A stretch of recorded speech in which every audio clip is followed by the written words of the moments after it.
أعوذ بالله من الشيطان الرجيم.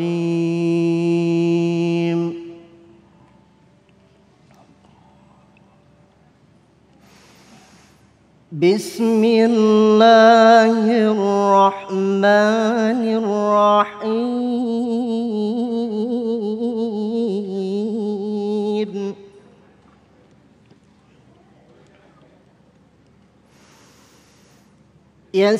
يسألونك عن الساعة أيان مرساها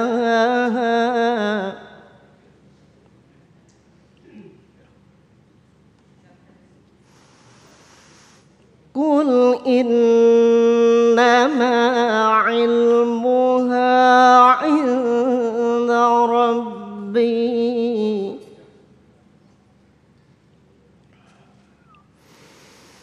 لا يجليها لوقتها إلا هو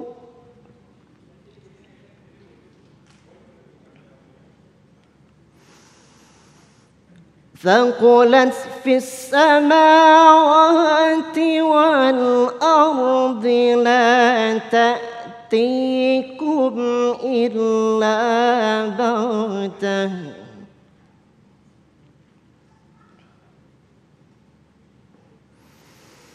يسألونك كأنك حفي عنها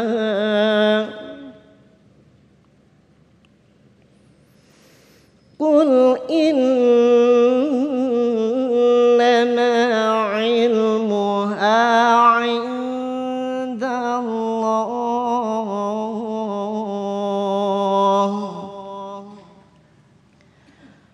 ولكن أكثر الناس لا يعلمون صدق الله العظيم.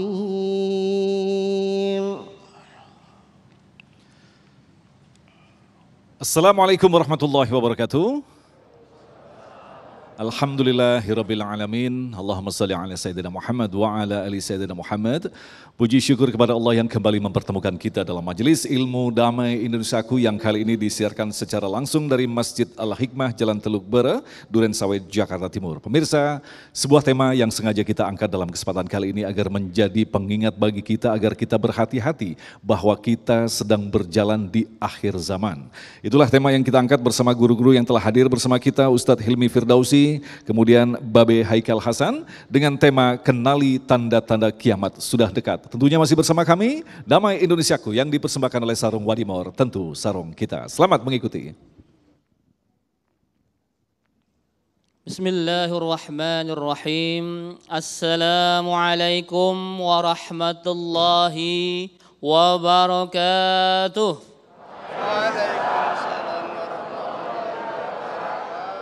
Alhamdulillah Rabbil Alamin. Alhamdulillahilladzi khalaqal mauta wal hayata liyabluwakum ayyukum ahsanu amala wa huwal azizul ghafur. Asyhadu an la ilaha illallah wa asyhadu anna sayyidana Muhammadan abduhu wa rasuluh la nabiyya wa la rasula ba'dah. Allahumma fasalli wa sallim wa barik ala hadzal nabiyyil karim sayyidina wa habibina wa syafi'ina wa maulana Muhammadin Allahumma salli wa ala alihi wa ashabi ajma'in. Rabbi israh li sadri wa yassir li amri wa hlul 'uqdatam min lisani yafqahu qawli. Amma ba'd. Yang saya hormati, yang saya muliakan guru saya, guru kita semua, Babe Haikal Hasan. Kita doakan beliau panjang umur, diberikan kesehatan, dimurahkan rizkinya, dan diberikan keistiqomahan dalam berdakwah, serta nanti husnul khatimah.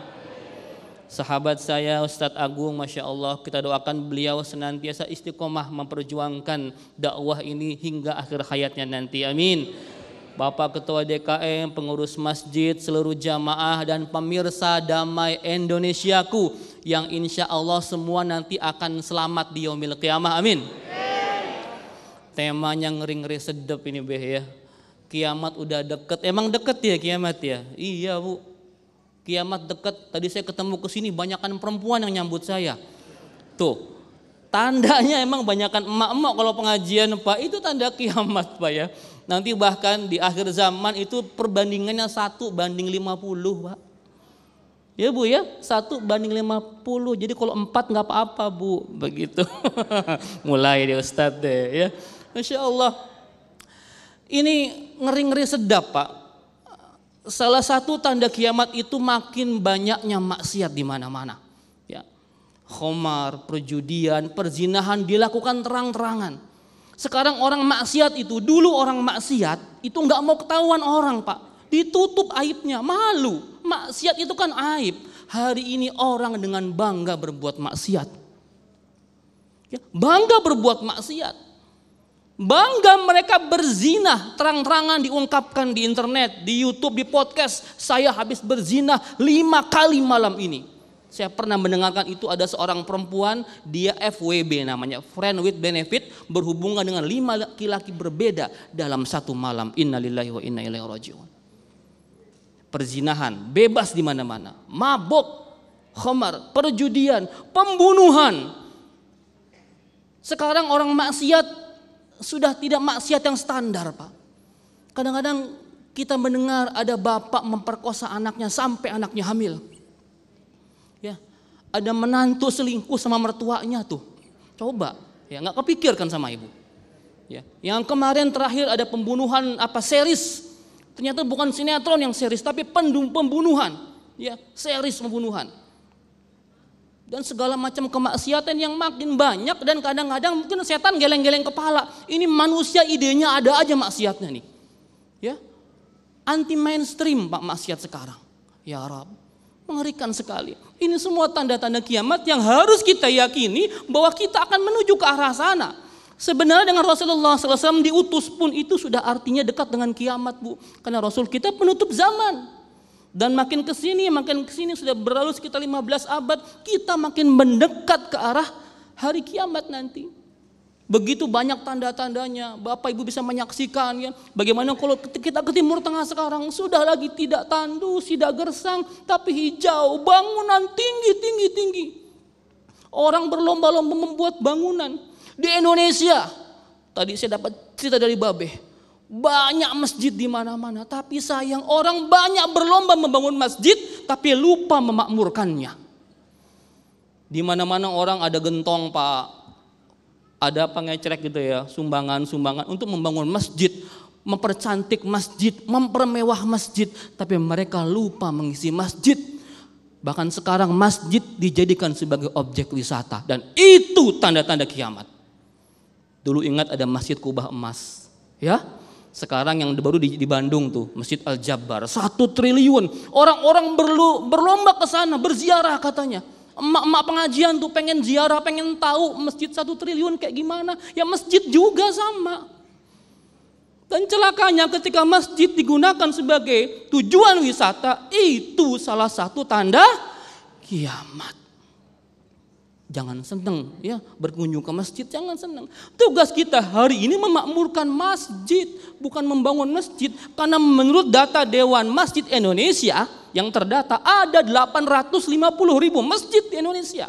Sama yang nggak terdata mungkin 1 juta masjid di Indonesia. Kita nggak kurang masjid, kita hanya kurang orang-orang yang mau memakmurkan masjid. Ini PR besar buat kita. Masya Allah, masih banyak tanda-tanda kiamat. Insya Allah selanjutnya nanti akan dikupas oleh guru kita. Kita diskusi bareng bagaimana bahwa tanda-tanda kiamat sekarang sudah ada di sekitar kita. Wallahu a'lam bishawab. Assalamualaikum warahmatullahi wabarakatuh. Waalaikumsalam warahmatullahi wabarakatuh. Terima kasih Ustadz Hilmi yang baru saja menyampaikan mukadimah yang insya Allah menjadi sandaran bagi kita untuk lebih dalam lagi menggali tentang tanda-tanda kiamat. Kita akan jawab pertanyaan-pertanyaan Anda selepas pesan-pesan berikut ini. Damai Indonesiaku.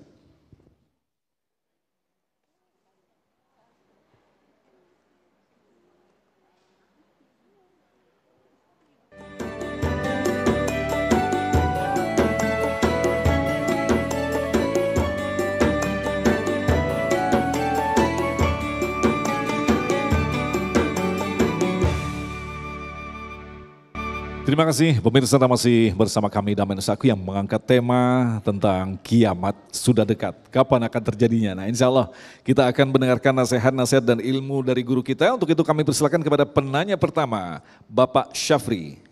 Silakan. Assalamualaikum warahmatullahi wabarakatuh. Haji Safril, umur 82 tahun.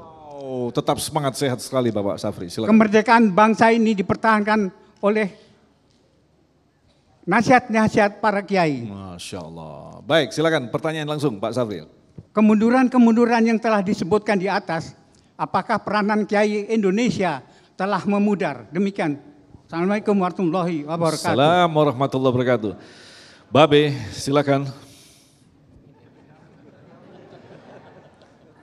Bapak Safri yang saya hormati, pertanyaannya singkat, jawabannya 2 jam kayaknya Pak.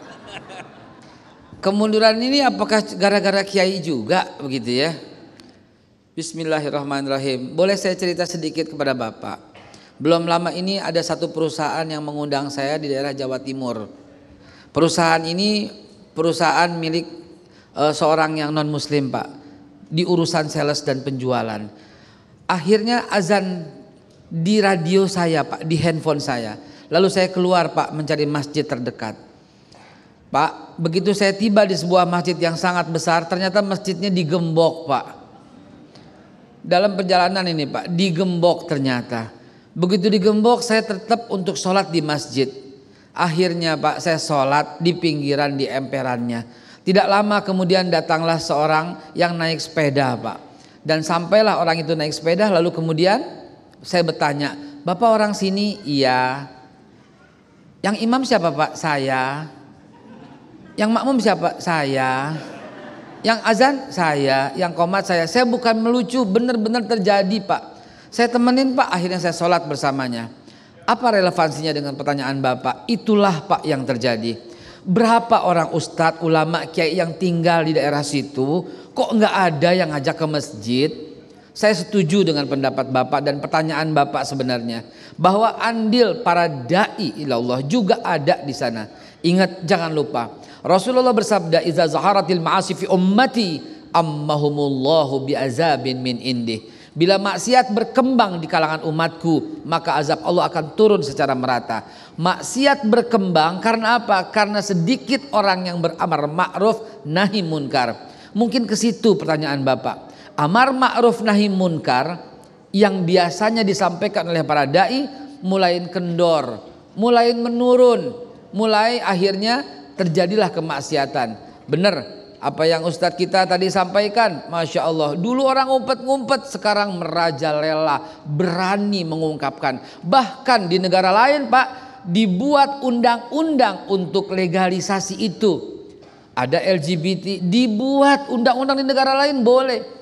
Alhamdulillah negara kita masih memegang teguh Pancasila dan Undang-Undang Dasar 45 yang tidak mengizinkan itu karena bertentangan dengan sila pertama ketuhanan yang Maha Esa. Namun yang kita prihatin saat ini di Indonesia, ada yang dulu ngumpet-ngumpet, sekarang terang-terangan. Korupsi Pak. Dulu orang korupsi di bawah meja Pak katanya. Lambat laun akhirnya di atas meja Pak korupsinya. Sekarang Pak meja-mejanya Pak hilang akhirnya. Mudah-mudahan dengan sindiran yang halus dari Bapak tadi membuat kami para dai tetap istiqomah, tegak lurus dalam mendapatkan Al-Quran dan hadis Nabi Muhammad Sallallahu Alaihi Wasallam. Baik, terima kasih Bapak. Selanjutnya Ibu Lisma, silakan. Assalamualaikum warahmatullahi wabarakatuh. Salam. Terima kasih Ustadz udah diberi kesempatan kepada saya. Saya hanya mau menanyakan, tadi kan sebagian udah dijabarkan dengan Ustadz Ilmi ya tentang kiamat. Terus saya mau tanya, apa sebenarnya itu kiamat sudah dekat itu apa artinya? Terus bagaimana kita menyikapinya dan apa aja yang kita perlu persiapkan? Terima kasih. Assalamualaikum warahmatullahi wabarakatuh. Waalaikumsalam warahmatullahi wabarakatuh. Silakan Ustadz Hilmi. Oke, Masya Allah. Kiamat itu enggak perlu ditakutin. Yang perlu ditakutin kalau kita kiamat belum cukup bekal. Iya kan? Tapi tenang saja kata Rasulullah, orang yang beriman di dadanya walaupun ada sebesar zarah, ya sebesar biji sawi itu nggak akan pernah merasakan kiamat. Nanti kita mati Pak sebelum kiamat. Nah ini apa sih tandanya? Jangan tanya-tanya kapan itu kiamat. Tadi kalau kita bacakan yas'alunaka 'anis saati ayyana mursaha. Gitu ya. Mereka bertanya kepada Muhammad kapan itu terjadinya hari kiamat. Qul innama ilmuha indallah. Katakanlah bahwa sungguhnya kiamat itu ilmunya hanya Allah yang tahu gitu. Kita nggak perlu nebak-nebak dulu. Ingat Mas Agung, kiamat diramalkan 2012. Udah lewat 10 tahun nggak kiamat-kiamat. Yang ngomong malah mati duluan. Kiamat buat dia berarti, ya kiamat kecil buat dia. Ya, kita nggak perlu prediksi lah, segala macam tanda-tanda sudah terjadi semuanya. Yang perlu kita persiapkan ibu sekarang, bekal kita. Ya, bekal kita sudah cukup apa belum? Saya tanya sekarang, Bapak Ibu semuanya sudah cukup belum bekalnya untuk menuju nanti akhirat? Kapan cukupnya? Permasalahannya Israel nggak pernah nanya ente cukup apa enggak bekalnya. Ya, kalau mau menyambut aja. Gitu kan? Jadi sekarang tugas kita mengumpulkan bekal sebanyak mungkin, ya. Ad-dunya mazra'atul akhirah, kumpulkan bekal sebanyak mungkin. Tazawwadu fa inna khairaz zadi taqwa. Itu enggak usah nanya kapan kiamatnya Ustadz, prediksi segala macam belum tentu benar. Ya, insya Allah yang masih ada iman di dada, kita tidak akan pernah merasakan kiamat. Siapkan bekal yang baik, iman dan takwa, dan untuk anak cucu kita. Jangan jadi soleh sendirian. Ajak keluarga kita, ajak tetangga kita, ajak orang-orang kita cintai supaya bareng-bareng masuk surga. Amin ya rabbal alamin. Kembali ke Babe, kalau kita merujuk pada hadis di mana Rasulullah menegaskan kehadiran saya di dunia ini sesungguhnya adalah kiamat. Nah ini kan kita sering disibukkan dengan tanda-tanda, padahal sejak 14 abad yang lalu Rasulullah menegaskan begitu, Be. Jadi maknanya seperti apa ini, Be? Baik, saya kembali lagi kepada ibu yang bertanya tanda-tanda. Ibu bertanya-tanya. Iya Bu, Ustadz Hilmi tadi udah jelaskan, ya sekaligus menjawab pertanyaan Mas Agung tadi. A'udzubillahi minasyaitonirrajim. Walau anna ahlal qura amanu wattaqau la fatahna alaihim barakatim minas sama'i wal ard. Kalau sekiranya penduduk satu kampung banyak beriman dan bertakwa kepada Allah, maka Allah beri keberkahan yang datang dari langit dan dari bumi. Keberkahan itu adalah sebuah ketenangan, keberkahan itu adalah sebuah kenyamanan, sakinah, mawaddah, warahmah di dalam hati, dalam keluarga dan dalam berbangsa. Apa yang Mas Agung sampaikan tadi, bahwa zaman dulu juga begitu. Iya, zaman dulu juga ada maksiat tapi sembunyi-sembunyi, sekarang terang-terangan. Lalu apa yang diperbuat oleh Rasulullah SAW untuk meredam ini semua? Innama bu'istu liutammima makarimal akhlak. Akhlak yang baik itulah yang mampu meredam ini semua. Akhlak yang baik itu menduduki peringkat tertinggi, yaitu apa? Akmalul mu'minina imanan, kata Nabi, ahsanhum khuluqan. Mas Agung, akmal itu isim tafdil dari kata kamil, sempurna. Jadi yang paling sempurna iman seseorang bukan min banyak-banyakan sujud, merbot yang menang kalau begitu. Bukan min banyak-banyakan sedekah, orang kaya yang menang kalau begitu. Bukan min banyak-banyakan umroh haji, itu yang punya travel menang. Tapi sempurnanya iman, kata Nabi, yang paling baik akhlaknya, ini yang akan meredam. Kenapa? Karena akhlakul karimah itu paling dicintai oleh Allah dan paling dekat duduknya. Inna akrabikum, yang paling akrab dengan aku paling dekat. Wa ahabbikum, yang paling aku cinta. Majlisan yaumal kiamati, tempat duduknya di hari kiamat, kata Nabi, ahsanum khuluqan. Jadi dengan diutusnya Rasulullah pada waktu itu yang katanya juga sudah dekat, itu teredam itu loh kiamat itu dengan akhlak. Hari ini akhlak semakin krisis. Akhlak semakin krisis, beda pendapat langsung bid'ah. Beda cara langsung khianat. Beda langkah langsung munafik. Beda pilihan langsung tauhid. Ini yang mesti kita hindari. Baik. Tetaplah tegak lurus, sekali lagi dengan akhlakul karimah, Mas Agung, akan meredam keadaan kita insya Allah. Terima kasih Babe, nasihatnya yang jelas adalah memperbaiki akhlak kita. Kita akan kembali dengan menjawab pertanyaan Anda selanjutnya. Tetaplah bersama kami Damai Nusaku yang dipersembahkan oleh Sarung Wadimor, tentu sarung kita. Menetap dalam gelap, tiada yang bisa kulihat. selain hanya namamu, ya Allah. Esok kau tahu kan nanti, ampuni semua salahku, lindungi aku dari segala fitnah. Kau tempatku meminta, kau beriku bahagia, jadikan aku selamanya hambamu yang selalu bertakwa. Ampuniku ya.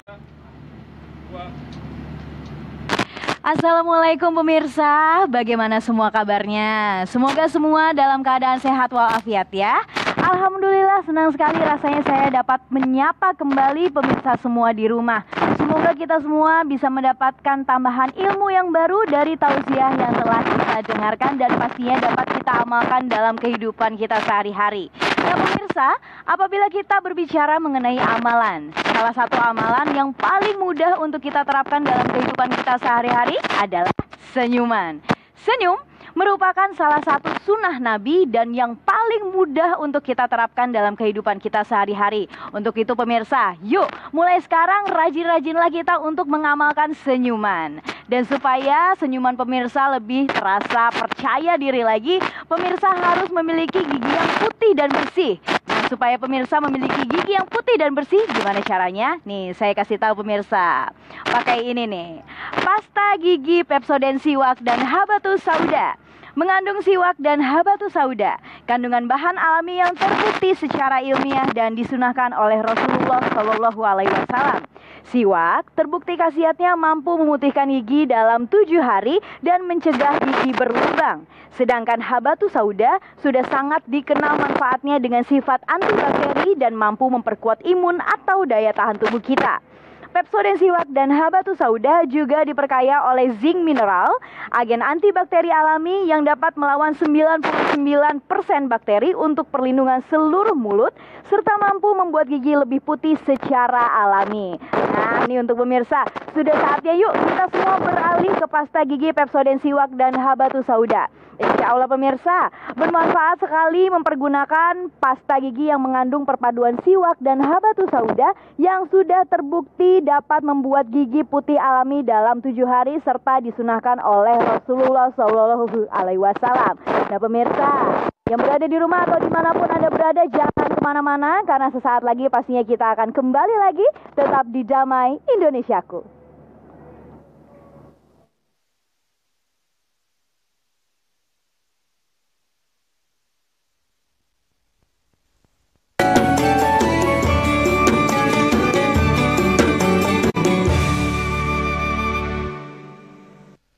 Baik, pemirsa masih bersama kami Damai Indonesiaku yang mengangkat tema tentang kiamat sudah dekat. Kembali Ustadz Helmi akan menjelaskan kepada kita beberapa tanda-tanda lagi yang insya Allah akan menjadi pengingat bagi kita. Silakan Ustadz.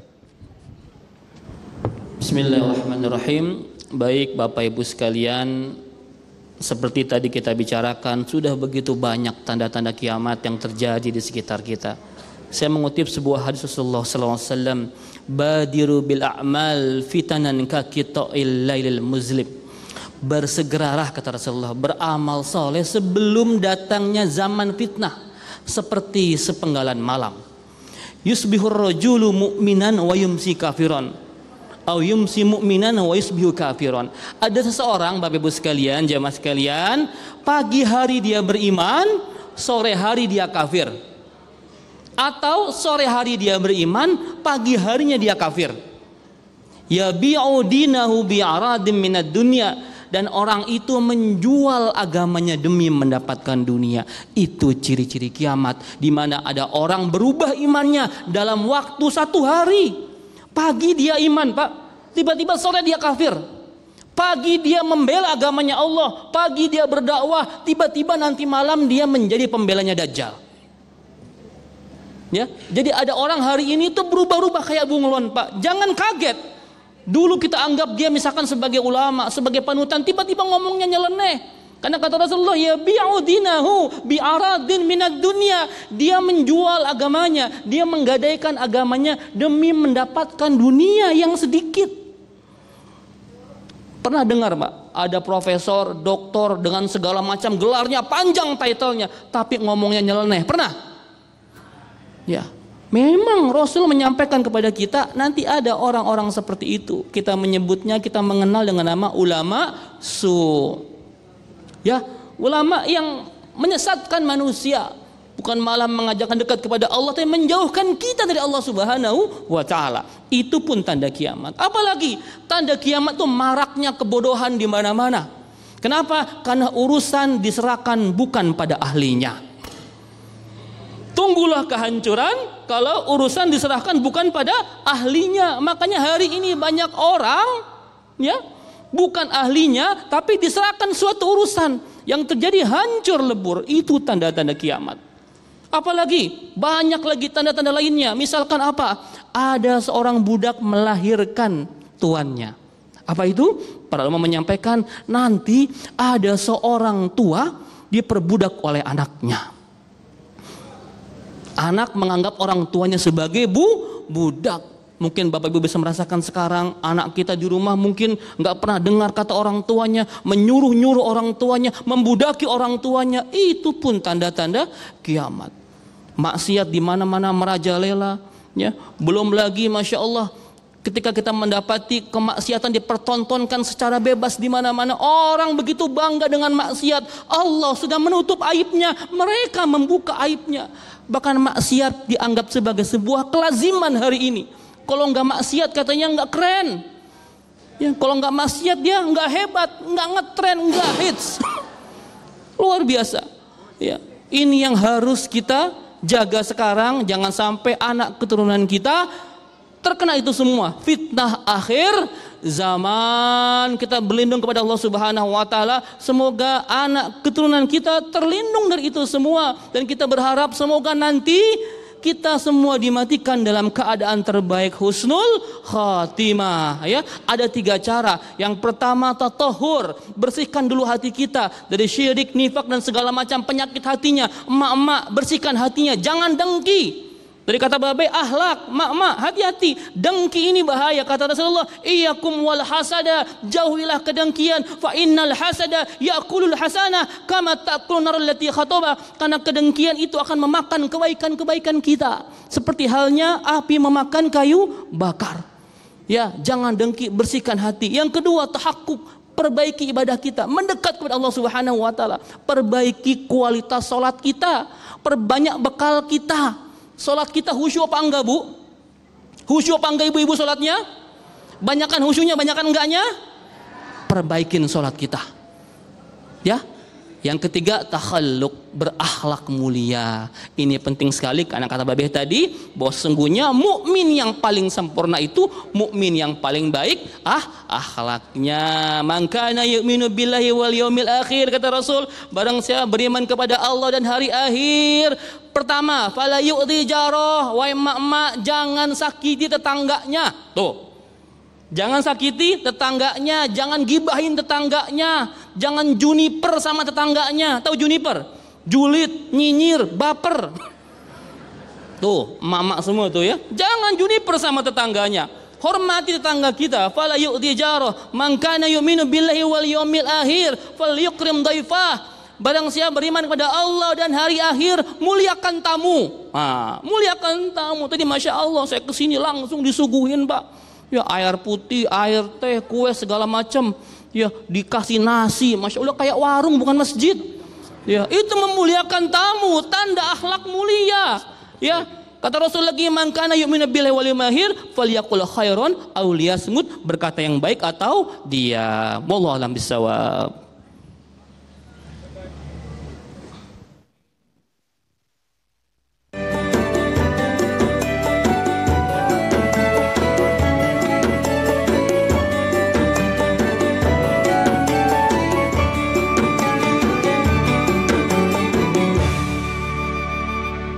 Tentu saja saya semakin percaya diri dan bangga mengenakan sarung Wadimor Memories dalam berbagai acara formal maupun non-formal. Nah pemirsa, selain keanekaragaman motif sarung tenun Memories yang begitu indah dan eksklusif, kelembutan dan kenyamanan saat mengenakan sarung Wadimor Memories ini tidak perlu diragukan lagi. Karena sarung tenun Memories ini adalah sarung tenun khas Indonesia yang tercipta dari bahan benang berkualitas tinggi, sehingga menciptakan detail motif yang indah dan eksklusif. Kesan penampilan kita menjadi semakin mewah dan elegan. Seperti yang dipakai sekarang oleh guru yang kita cintai, Babe Haikal. Masya Allah, Babe ganteng banget. Asli ganteng banget. Be, gimana pendapatnya tentang sarung Wadimor yang keren ini, Be? Kalau saya ngerasain halus, adem. Halus, adem, enak, nyaman, terus nggak norak. Motifnya macam-macam. Saya punya baju macam-macam, nggak usah repot karena dipasang-pasangin begitu ya? Dipasang-pasangin udah ngepas aja. Contohnya yang sekarang ini nih, dengan motif yang kotak-kotak nih, insya Allah. Motif yang paling disukai? Motif yang paling disukai, ini kan banyak. Ini motif dari Lombok nih. Atau motif yang kedaerahan dari Bali nih, dua kiri kanan nih. Nah kalau umpamanya semua juga dikasih juga boleh sih. Nanti itu. Baik, terima kasih Babe. Nah pemirsa, ternyata bagi Anda yang penasaran sama beragam corak sarung Wadimor Memories, Anda bisa melihatnya secara langsung atau mengunjungi di websitenya www.wadimor.co.id. Bisa juga dicek di Facebook dan Twitternya Sarung Wadimor dan Instagramnya @wadimorku. Nah pemirsa, buruan borong sarung Wadimor untuk gift sanak keluarga dan orang tua tercinta. Wadimor, tentu sarung kita.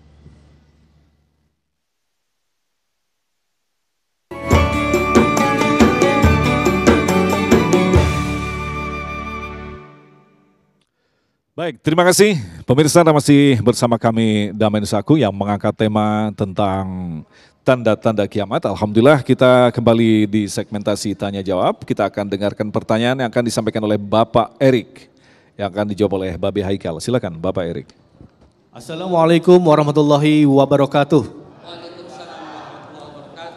Alhamdulillah, terima kasih atas kesempatan yang sudah diberikan.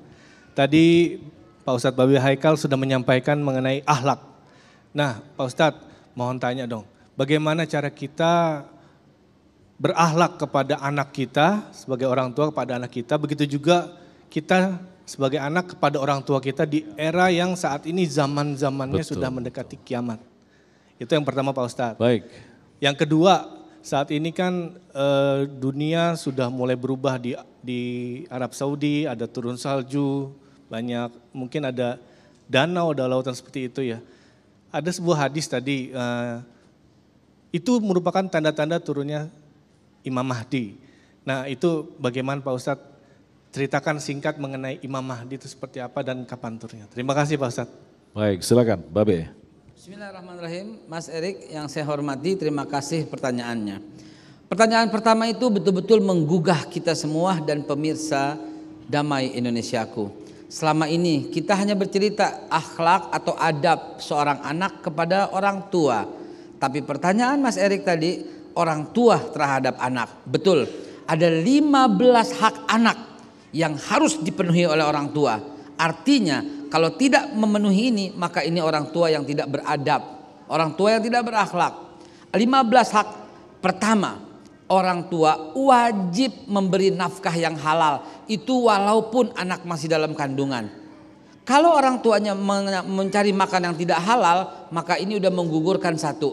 Wajar akhirnya banyak orang yang durhaka gara-gara seperti itu. Wajar, susah diajak sholat, susah diajak ke masjid, susah diajak pengajian, gara-gara nomor satu sudah terabaikan.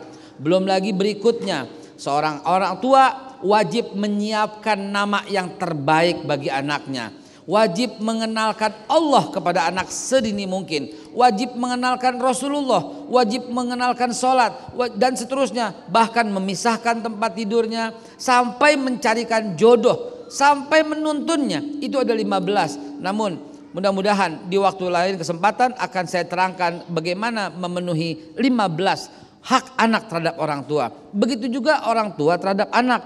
Tidak ada lagi yang namanya tidak. Camkan. Karena singkatnya waktu, Mas Erik, hanya 3 jawaban kepada orang tua. Ya, boleh, bisa. Pemirsa dan pirsawan dan yang hadir di sini, jawaban 3 sama orang tua. Ya, bisa, boleh. Tidak ada jawaban yang lain. Mari kita latihan. Kalau orang tuanya berkata, Pak, panggil Rik, jawabannya ya. Tapi bisa. Boleh. Deh, apapun yang orang tua bilang, selamat loh Rik, beneran. Ya, bisa, boleh. Selebihnya no. Nggak usah disebut lagi. Karena itulah ciri-ciri anak yang taat kepada orang tua. Ingat, man ardo walidayhi faqad ardallah, wa man askhata walidayhi faqad askhata Allah. Siapa yang buat senang orang tua, buat senang Allah. Buat marah orang tua, buat marah Allah. Ada nggak orang ngaji, orang sholat, tapi Allah murka padanya? Ada? Ada. Yaitu dia meninggalkan orang tuanya di rumah sendirian dan orang tuanya membutuhkan pertolongan.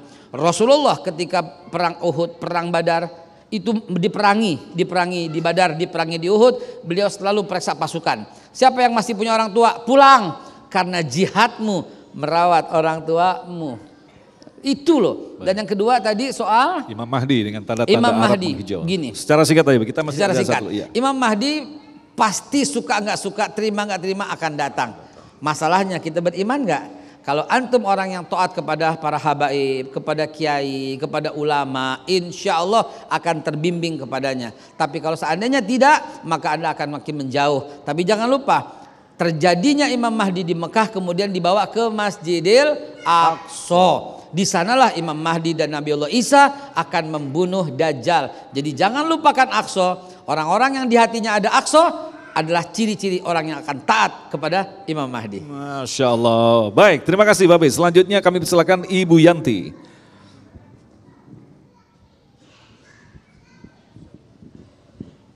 Sudah menyala mic-nya, tidak usah dipencet-pencet. Assalamualaikum warahmatullahi wabarakatuh. Saya Bu Yanti, Jamaah Tahsin Masjid Al-Hikmah. Pertanyaan saya yang pertama itu kita sebagai wanita pada khususnya ibu, istri. Nah itu amalan-amalan apa sajakah yang bisa kita lakukan untuk dapat menghadapi tanda-tanda kiamat yang sudah semakin dekat. Siap. Kemudian pertanyaan berikutnya, sekarang kan era informasi internet itu gencar. Ibu-ibu juga pegang HP terus. Terkadang saya sebagai orang awam antara yang maksiat, informasi banyak maksiat, jadi memang jadi tipis ya. Mana yang benar, mana yang salah. Nah itu bagaimana kita menyikapinya. Baik. Demikianlah. Wassalamualaikum warahmatullahi wabarakatuh. Terima kasih pertanyaannya Ibu Yanti. Silakan Ustadz Hilmi. Nih kalau maknanya pasti amalan gitu ya, seakan-akan ibu-ibu punya amalan khusus gitu ya. Padahal sederhana Bu, amalan itu sama standar saja untuk menjadi seorang wanita solihah. Itu amalannya ada amalan standar ya. Yang pertama, jalankan semua kewajiban sebagai seorang muslimah, taat sama suami ya, perbanyak zikir. Ibu tahu nggak, bapak tahu nggak zikir yang paling Rasul suruh banyak-banyakin itu apa? Mengingat apa? Aksir zikra hadhimil lazzah, kata Rasul. Perbanyaklah engkau mengingat pemutus kelezatan, yaknil maut, yaitu kematian. Zikir-zikir ingat mati, ingat kiamat makin dekat, ingat kematian. Karena dengan seperti itu kita jadi eling, Pak. Ya, guru terbaik adalah ketika kita melihat sebuah kematian. Bapak Ibu, kalau kita tahu bakal mati, insya Allah nggak terpikir di otak kita untuk berbuat maksiat. Karena kita pasti mati. Itu Bu, zikir ingat mati, ingat mati, ingat mati. Ya Bu ya, jadi perbanyak mengingat kematian. Lalu yang kedua tadi Pak Mas Agung, tentang apa yang kedua itu? Tentang ibu-ibu di dunia media sosial. Media sosial? Jadi artinya ibu juga terlibat dalam media sosial sama anaknya. Oh ya, bagaimana memfilter informasi di sosial media? Ya, ada yang hoax, ada yang apa. Wah ini jawabannya panjang juga nih Beh ya. Jawabnya panjang ya. Ntar Babe yang jawab ya, singkat saja. Ibu, sekarang semua orang punya sosial media, punya handphone, punya gadget. Ya, gunakan gadget kita untuk kebaikan. Kata Allah Subhanahu wa taala, Al-Hujurat ayat 6, ya ayyuhalladzina amanu in ja'akum fasikum binaba'in fatabayyanu. Ya, orang beriman kalau datang nih orang fasik bawa kabar, ya tabayun dulu, jangan langsung main share. Nah, ini emak-emak nih hobinya doyan banget jempolnya lebih cepat dibanding otaknya. Ya Bu ya, saring Bu. Nah saring dulu, filter dulu. Kalau memang itu valid, bukan hoax, baru di share. Nanti Babe akan ngelasin. Insya Allah. Babe, ada tambahan. Saya tambahin, Bu, kalau ada berita apapun sampai ke Ibu pertama harus cek benar apa salah. Kalau ternyata benar, sebar jangan. Kalau ternyata benar, sebar jangan. Jangan dulu. Kalau ternyata benar, cek lagi bermanfaat enggak. Nah kalau benar bermanfaat, sebar jangan.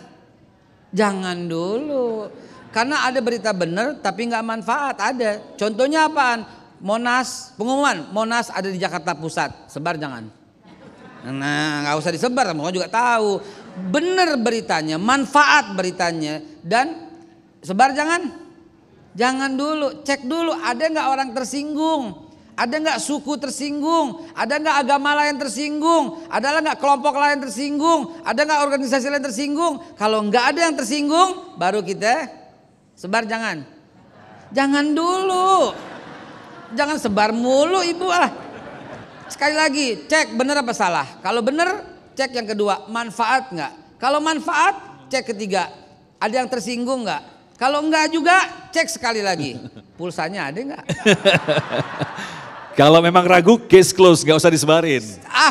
Buang baik-baik. Ingat, lebih baik memakai Rasulullah yang dipesankan Rasulullah. Apa itu?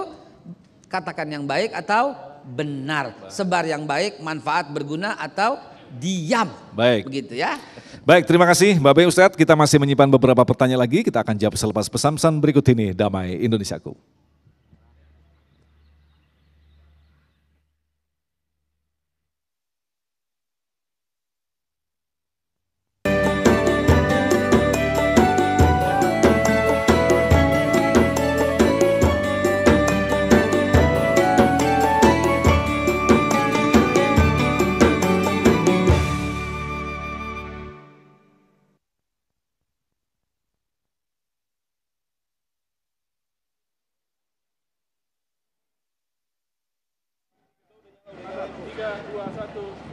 Baik, terima kasih pemirsa, Anda masih bersama kami Damai Indonesiaku, dan tentu saja saya selalu berdoa buat kita bersama agar kita diberikan kesehatan dan tentu saja keberkahan dalam hidup kita. Nah pemirsa, berbicara tentang kesehatan, saya selalu menggunakan minyak herba wahid. Pemirsa, minyak herba wahid merupakan minyak balur dan gosok herbal multifungsi dan berkhasiat karena mengandung ekstrak brotowali, sambiloto, dan habatus sauda, dan tentu saja cocok digunakan untuk urut di rumah. Minyak herba wahid juga diketahui secara medis sebagai antiinflamasi yang dapat menghilangkan gejala bengkak pada luka dan gejala pegal linu pada tubuh. Pemirsa, minyak herba wahid ini multifungsi, cocok digunakan untuk mengobati luka memar, kemudian luka bengkak, luka bakar, hingga luka digigit serangga. Bisa juga untuk dibalur jika perut kembung, masuk angin, pegal linu. Kalau keseleo atau encok, tinggal digosokkan dan bahkan cocok untuk dibalurkan ke seluruh tubuh anak supaya anak tidak gampang sakit.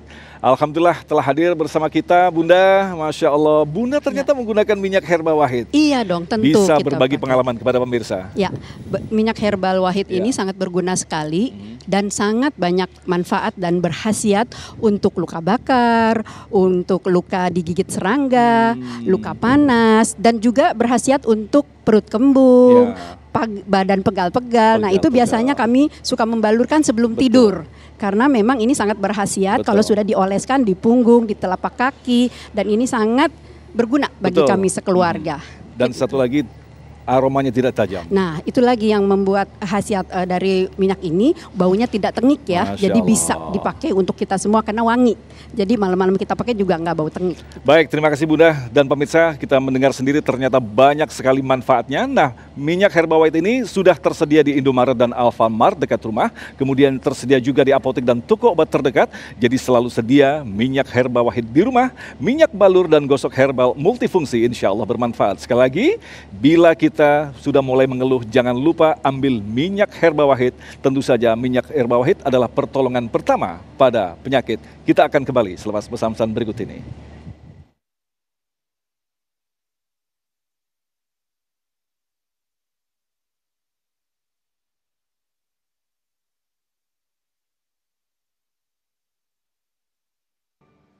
Baik, terima kasih. Pemirsa, kita lanjutkan lagi diskusi kita dengan menjawab pertanyaan-pertanyaan Anda. Dan pertanyaan selanjutnya akan disampaikan oleh Bapak Hisham yang akan dijawab oleh Babe Haikal. Silakan.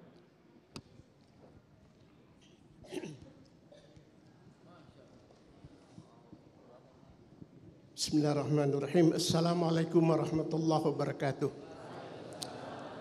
Terima kasih Mas Agung, para ustadz dan hadirin sekalian. Hari ini kita disuguhkan suatu topik yang sangat penting. Kiamat sudah dekat. Dalam kaitan itu, tadi sahabat saya Pak Syafril sudah mengemukakan satu aspek keprihatinan. Kondisi sekarang, fenomena alam, entah di darat, di laut, di udara, fenomena manusia dari atas sampai ke bawah, luar biasa. Keprihatinan, barangkali karena prihatinan itu pula lah Nabi Muhammad SAW, begitu pula Nabi Ibrahim alaihissalam ingin mencari solusi. Nah, pertanyaan saya adalah kaitan dengan sebab terjadinya keprihatinan, masalah yang prihatinkan itu. Kalau kita simak telaah surat As-Saff surat 61, Allah dalam ayat 10 menawarkan, ya ayyuhalladzina amanu hal adullukum ala tijaratin tunjikum min azabin alim. Apakah fenomena sekarang ini merupakan azabun alim? Oleh karena itu kita harus tahu sebelum kita mempersiapkan diri untuk hari esok, hari kiamat, apa yang harus kita lakukan. Baik. Ada sebab internal, ya, ada sebab eksternal. Kalau eksternal sudah jelas, walan tarda ankal yahuda walan nasara hatta tattabi'u millatahum. Itu sudah jelas. Tapi jangan lupa ada kesalahan kita sendiri, kelalaian kita sendiri. Lima taqulu la ma la ta'lamun, la ta'malun. Dan tidak well organized, kal bunyanum marsus. Oleh karena itu, permasalahan yang penting bagi kita adalah mohon pendapat pemikiran dari Ustadz, solusi apa yang harus kita lakukan. Kalau kita kaitkan dengan hadis Nabi, qiwamul bilad ala arba'atin asya, apakah yang harus kita lakukan? Wahai para penguasa, wahai para ulama, wahai para agniya dan aktivis masyarakat muslim. Terima kasih. Terima kasih. Wassalamualaikum warahmatullahi wabarakatuh. Ini ayanda kita ini luar biasa. Babe, silakan. Masya Allah, ini sebenarnya bukan pertanyaan ini, tapi membimbing kita untuk bicara sesuai dengan apa yang diharapkan. Tadi Pak Hisham mengungkapkan surat As-Saff dari mulai awal, dari bunyanum marsus, lima taqulun nama la taf'alun, kemudian hal adullukum. Izinkan saya melanjutkan karena jawabannya sebenarnya kelanjutan daripada ayat yang barusan. A'udzubillahi minasyaitonir rajim. Ya ayyuhalladzina amanu hal adullukum ala tijaratin tunjikum min azabil alim tu'minuna billah wa tujahiduna bi amwalikum wa anfusikum dzalikum khairul lakum in kuntum ta'lamun. Yaghfir lakum dzunubakum wa yudkhilkum jannatu 'adnin tajri min tahtiha al-anhar wa masakinna thayyibatan fi jannatin 'adnin dzalikal fawzul 'azim. Wa ukhra tuhibbunaha nasrun minallahi wa fathun qarib. Dan Pak, di akhir ayat, di akhir surat Saff adalah jawabannya. Ya ayyuhalladzina amanu kunu ansarullah. Hai orang-orang yang beriman, jadilah penolong-penolong, pembela-pembela agama Allah. Jadi kunu ansarullah. Kama qala Isa bin Maryam lil hawariyin man ansari ila Allah. Qala al hawariyuna, perhatikan, nahnu ansarullah. Lalu apa yang terjadi? Ketika Nabi Isa dan pengikut setianya, nahnu ansarullah. Tiba-tiba apa? Fa'amanat ta'ifatum min bani Israil wa kafarat ta'ifah. Fa'ayyadna alladhina amanu ala aduwihim fa'asbahu zahirin. Langsung automatically terpisah antara yang hak dan yang batil. Ketika tujahiduna bi amwalikum wa anfusikum. Kalau dibahas Pak, bi anfusikum saja, saya tanya dengan ada yang jamaah di sini. Kalau Anda mau ke mall, berani nggak bawa duit cuma 200.000? Minimal 500, minimal 1 juta kan? Ke mall. Dan di mall belanja apa? Siapa yang Anda untungkan? Berani nggak masukin ke masjid 100.000 rupiah? Saya pengurus masjid sejak tahun 80 sampai tahun 2020. Saban buka kotak isinya 2.000 sama 5.000 Pak. Yang begini ini yang tidak faham di zaman pada waktu itu ketika orang-orang berkata ya Nabi Allah Isa nahnu ansarullah, tiba-tiba terpisahkan antara yang hak dan yang batil. Sekarang seperti Ustadz Helmi sampaikan tadi bercampur baur, bahkan ulamanya pun sebagian menjadi ulama su, dari mulutnya keluar fitnah dari mulutnya. Bayangkan yang melakukan fitnah itu ada di akhir zaman itu para ulama. Bukan tabayun tapi menyebarkan fitnah. Dan apabila ini terus terjadi betul-betul terus terjadi, maka kena lagi dengan hadis yang tadi Al-Fakir sampaikan. Idza za'aratil ma'asi fi ummati, kalau maksiat berkembang di kalangan umatku, jangan lupa yang namanya maksiat bukan cuma zina, yang namanya maksiat bukan cuma mabuk, yang namanya maksiat adalah dibiarkannya fitnah merajalela. Yang dinamakan maksiat itu dia Pak, salah satunya. Yang dinamakan maksiat tiap anak durhaka sama orang tua. Kalau ini berlaku masif, maka ammahumullahu bi'azabin min indih. Azab Allah akan turun secara merata. Kembalilah kepada Al-Quran. Kembalilah kepada persatuan dan kesatuan. Karena persatuan kesatuan yang didasari dengan akhlak dan niat baik serta prasangka yang baik, itu yang akan meredam murka Allah di Indonesia. Nah Ustadz Hilmi, ini pertanyaan, coba mic-nya bisa di-share ke Ustadz Hilmi. Nah, kalau kita kembangkan dari apa yang disampaikan oleh Ayahanda Hisam tadi memang sangat menarik sekali dan patut kita kembangkan lagi, kita kritisi lagi bahwa saat ini kita memang mengalami musibah bersama-sama. Kunci yang telah disampaikan oleh Babe tadi agar kita bersatu. Tetapi pertanyaan yang paling penting adalah mungkinkah kita bisa bersatu sedangkan apa yang terjadi di depan kita secara nyata kita ini terpecah-pecah. Apalagi dengan hadirnya media sosial semakin membuat kita terpecah walaupun sedikit yang mampu untuk menyatukan. Ustadz Hilmi. Tadi orang tua kita Pak Hisyam menyampaikan ada faktor eksternal, faktor internal.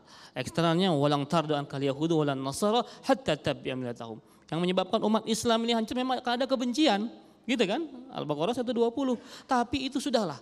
Yang harus kita fokus hari ini adalah dari internal kita sendiri. Umat Islam tuh hancur karena kita sendiri Mas Agung. Terpecah-pecah, gontok-gontokan, beda dikit langsung berpisah. Ya, beda masalah furu'iyah langsung pindah masjid, buat DKM baru, DKM perjuangan, segala macam. Itu terjadi Pak, saya berkeliling Indonesia sama seperti Babe mendapati halnya yang sama. Gara-gara beda fikih Be. Yang satu mau maulid, satu enggak, satu kunut, satu enggak, berantem dia. Buat masjid baru, yang ini belum makmur dia buat yang baru lagi. Ini terjadi yang menjadi fokus kita hari ini ukhuwah Islamiyah. Karena insya Allah umat Islam bersatu Mas Agung tak akan dapat dikalahkan. Allahu Akbar. Seperti itu, sudahlah kita bertoleransi. Kalau hal-hal kira-kira yang masalah furu sudah toleransi saja, saling menghormati Mas Agung. Jangan berpecah belah. Hari ini orang beda pandangan langsung pecah. Apalagi sekarang mau tonton politik nih Mas Agung. Beda politik, beda partai, beda capres, pada berantem. Bahkan kemarin 2019 suami istri beda pilihan presiden, dia bercerai.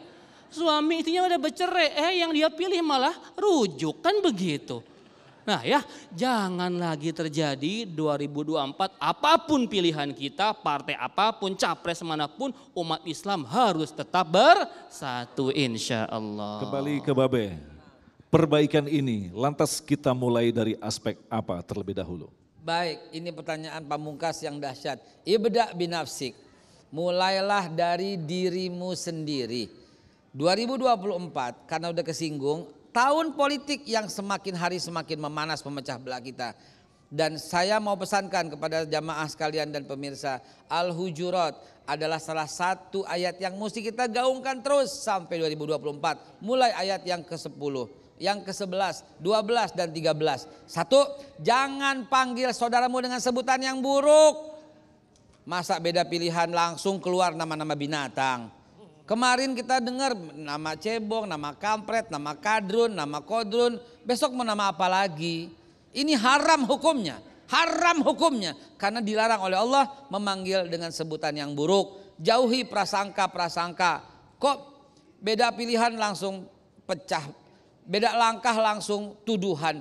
Ini yang mesti kita hindari. Yang ketiga, jangan fitnah, jangan mencela, jangan memaki, jangan nyinyir.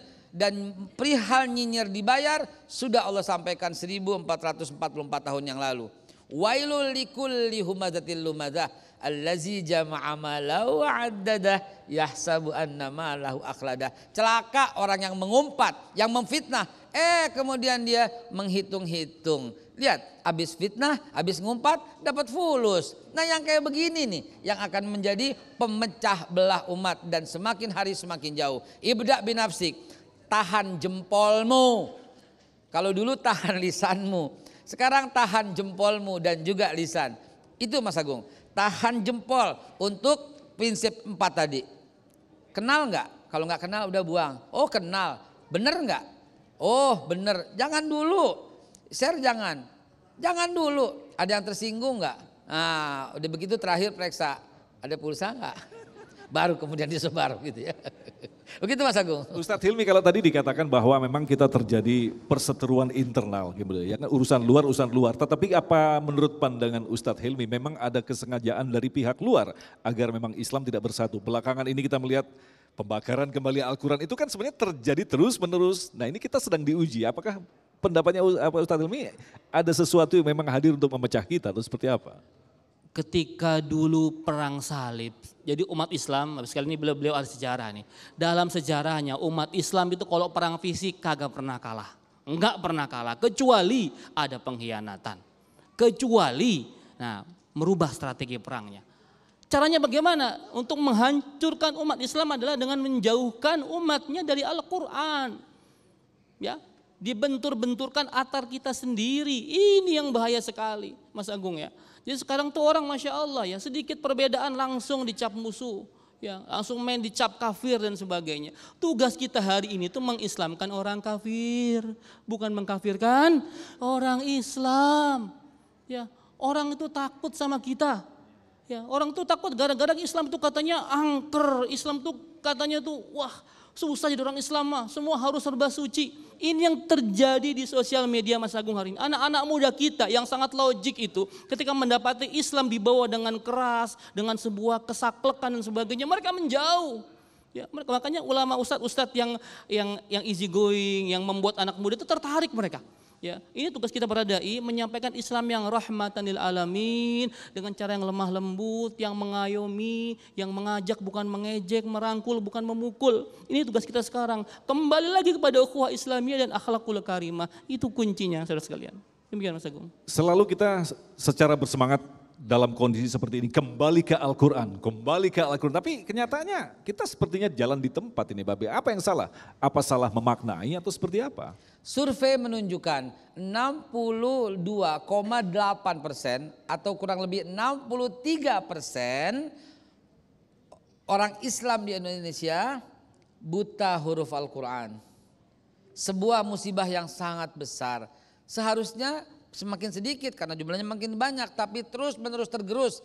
Semakin banyak Mas Agung orang yang buta huruf Al-Quran, bagaimana dia bisa menjalankannya? Wong bacanya nggak bisa. Bagaimana dia bisa memahami isinya? Kalau nggak awalnya diajarkan dulu tentang Al-Quran. Alhamdulillah Mas Agung, saya menyusuri Quran kemana-mana, membagikan Quran kemana-mana. Mereka di daerah-daerah menangis kalau dikasih makanan enggak gembira, dikasih uang dia enggak gembira. Begitu dikasih Quran dia gembira, dia menangis sejadi-jadinya. Saya menyusuri ke pulau-pulau selama ini. Terus kami bagikan Quran untuk menahan azab Allah, untuk jangan sampai terjadi kiamat kecil di Indonesia. Sebagian sudah terjadi kiamat-kiamat kecil bagi orang yang tertimpa musibah, maka baginya kiamat. Maka sebar luaskan. Betul Mas Agung, kembali kepada Al-Quran, diawali dengan membaca. Dulu maghrib sampai dengan isya, kita anak-anak yang udah umur nih, zaman dulu, mana ada kita berani keluar, kecuali kita berada di dalam langgar. Ya kan, dalam musolah dulu waktu itu. Isya, malu kita kalau pulang Mas Agung. Malu kita kalau pulang isya, entar subuh baru pulang. Kita tidurnya di langgar, tidurnya di musola. Zaman sekarang langgarnya digembok, langgarnya dikunci, musolahnya digembok, dibuka entar hari Jumat. Sebagian sudah mulai begitu. Karena itu kembalilah kepada Al-Quran, betul, kembalilah kepada Quran. Itu baru 68%-nya. Atau apabila ditambah lagi, siapa yang bisa baca Quran dan tahu artinya, berapa persen? Di antara kita udah sering hatam, tetapi pernah nggak hatam baca artinya? Semakin jauh. Maka sekarang bermunculan universitas-universitas hebat untuk mengatasi itu. Kemarin baru saja universitas di Dalwa diresmikan dari presiden, menteri agama sampai para habaib kayak Bahrun di sana. Itu luar biasa. Itu merupakan salah satu simbol untuk menebar luaskan Islam yang rahmatan lil alamin. Terima kasih Babe, Ustadz Ilmi yang telah berbagi ilmu dan nasihat.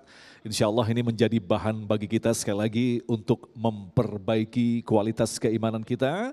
Dan insya Allah nanti kita akan berdoa di akhir nanti kita termasuk orang-orang yang diselamatkan dari berbagai macam fitnah yang selalu hadir di hadapan kita. Tetaplah bersama kami, Damai Indonesiaku.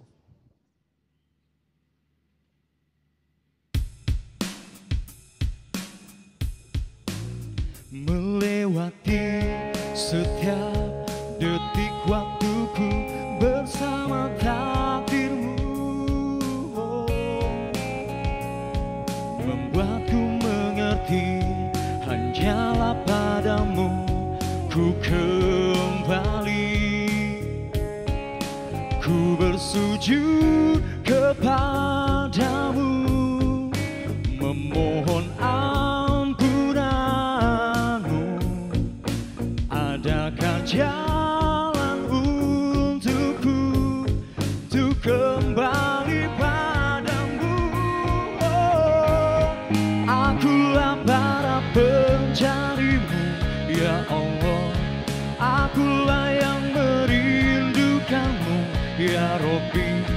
Tunjukkanku jalan yang lurus untuk tetapkanlah. Demikian pemirsa yang dirahmati Allah, Damai Indonesiaku untuk kesempatan kali ini dan insya Allah akan memberikan manfaat bagi kita semua. Akhirnya saya Agung Izul Haq dan pendukung acara ini Sarung Wadimor tentu Sarung kita mengucapkan terima kasih atas perhatian Anda. Sampai jumpa minggu depan. Assalamualaikum warahmatullahi wabarakatuh. Akhirnya marilah kita berdoa dengan memulai dengan pembuka yang paling indah. Ala haziniyah wa likulli niyatin salihah wa ila hadatin Nabi Muhammadin sallallahu alaihi wasallam. Al-Fatihah. A'udzu billahi minasyaitonir rajim. Bismillahirrahmanirrahim. Alhamdulillahirabbil alamin arrahmanir rahim maliki yaumiddin.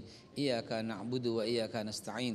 Ihdinas siratal mustaqim siratal ladzina an'amta 'alaihim ghairil maghdubi 'alaihim waladdallin. Amin.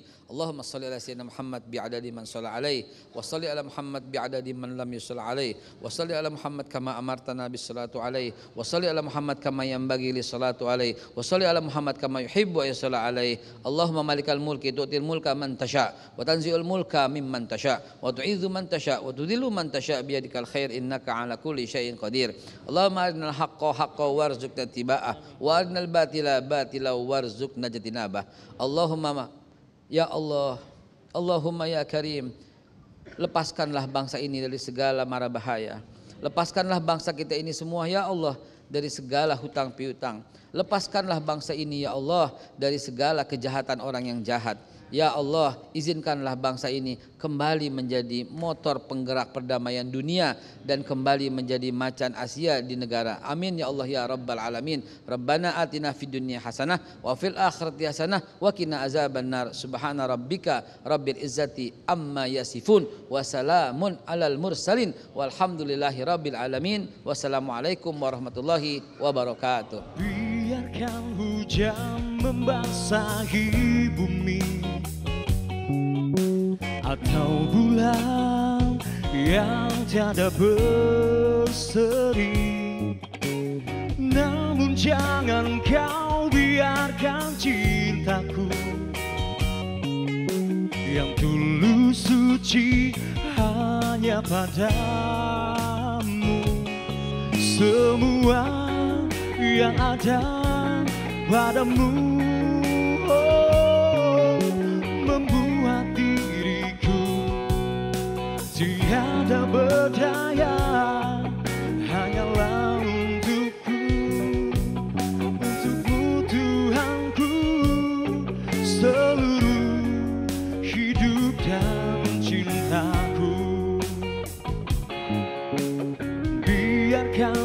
hujan membasahi bumi, atau bulan yang tiada berseri. Namun jangan kau biarkan cintaku yang tulus suci hanya padamu. Semua yang ada